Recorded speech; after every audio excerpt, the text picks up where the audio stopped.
19वीं सदी में डार्विन ने जीवन के क्रमिक विकास का सिद्धांत दिया।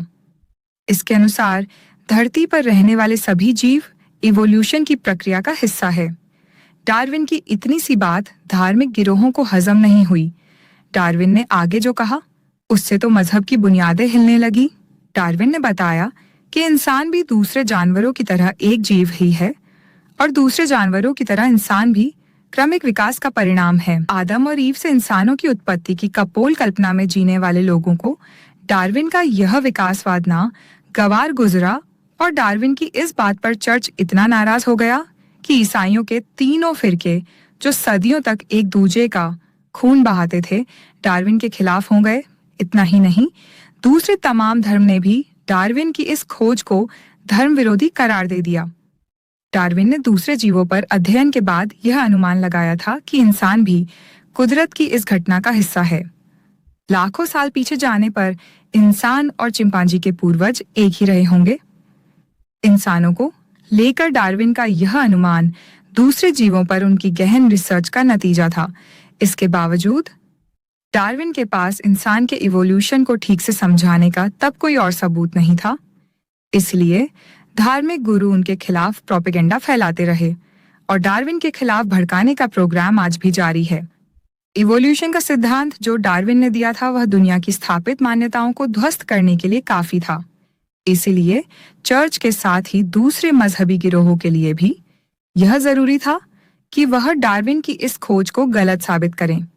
इसके लिए कई फेक साइंटिस्टों को काम पर लगाया गया और डार्विन के खिलाफ हजारों किताबें लिखी गईं।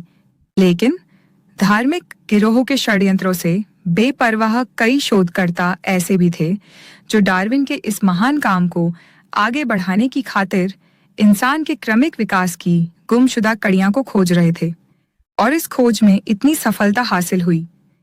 डार्विन की मृत्यु के एक सदी के अंदर ही क्रमिक विकास का सिद्धांत वैज्ञानिक जगत में सर्वमान्य हो गया। डार्विन की मृत्यु के बाद से मानव के क्रमिक विकास की खोज में दुनिया भर के वैज्ञानिक लगे थे। 20वीं सदी की शुरुआत में वैज्ञानिकों को एशिया, ऑस्ट्रेलिया, यूरोप, रूस और अमेरिका से मानव के पुराने जीवाश्म मिले थे।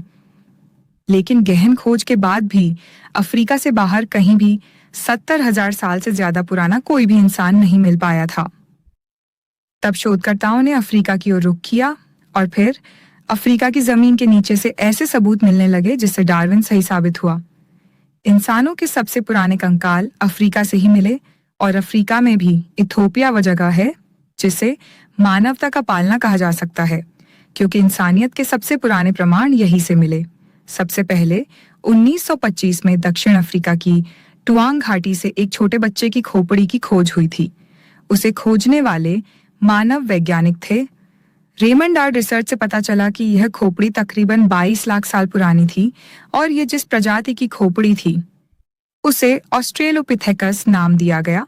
इसी को उन्होंने परिभाषित किया और बताया कि शुरुआती इंसान पहले अफ्रीका में विकसित हुए और फिर धीरे धीरे उनका विकास यूरोप और एशिया में हुआ। दक्षिण अफ्रीका में ही स्टेट फाउंटेन घाटी में गुफाओं की लंबी श्रृंखला है। पिछले 100 सालों में इन गुफाओं से बहुत से कंकाल मिले हैं जो 35 लाख साल से 20 लाख साल के बीच के इस घाटी से 1936 में एक वयस्क ऑस्ट्रेलोपिथेक्स का कंकाल मिला और यह मानवता के इतिहास की बड़ी खोज साबित हुई।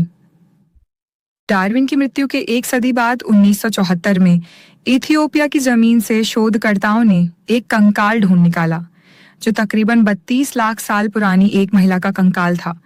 इसे लूसी नाम दिया गया। दुनिया भर के शोधकर्ता इस कंकाल की जांच में जुटे। रिसर्च से पता चला कि लूसी दुनिया के सभी 7 अरब लोगों की पूर्वज है। इस रिसर्च में दुनिया के सभी लोग जेनेटिक तौर पर लूसी से सीधे जुड़े हुए नजर आए। हालांकि इस खोज में 3.5 फीट लंबाई वाली लूसी के कंकाल का मात्र 40% हिस्सा ही मिला था। फिर भी लूसी की इस खोज ने दुनिया के सोचने का नजरिया ही बदल दिया। लगभग 32 लाख साल पुरानी लूसी की इस प्रजाति को ऑस्ट्रेलोपिथेक्स ऑफ्रांसिस नाम दिया गया। 2 पैरों पर चलने वाले किसी जीव का यह पहला जीवाश्म था जो वैज्ञानिकों को मिला था। लूसी का यह कंकाल चिंपांजी से काफी मिलता था, लेकिन रिसर्च यह बताते हैं यह चिंपांजी नहीं बल्कि इंसानियत की मां है। लूसी की यह खोज तमाम धर्म के मुंह पर विज्ञान का जोरदार तमाचा साबित हुई, क्योंकि लूसी की खोज मानवता की उत्पत्ति के बारे में सभी धर्म की कपोल कल्पित कल्पनाओं को सिरे से खारिज कर दिया था। लूसी की महान खोज के बाद मानवता की उत्पत्ति का रहस्य खुलता चला गया और इथोपिया में ही 1994 में ही होमोनिड प्रजाति का पहला जीवाश्म मिला, जिसे आर्डी नाम दिया गया। शोध से पता चला कि यह कंकाल 45 लाख साल पुराना है और यह भी 2 पैरों पर चलता था।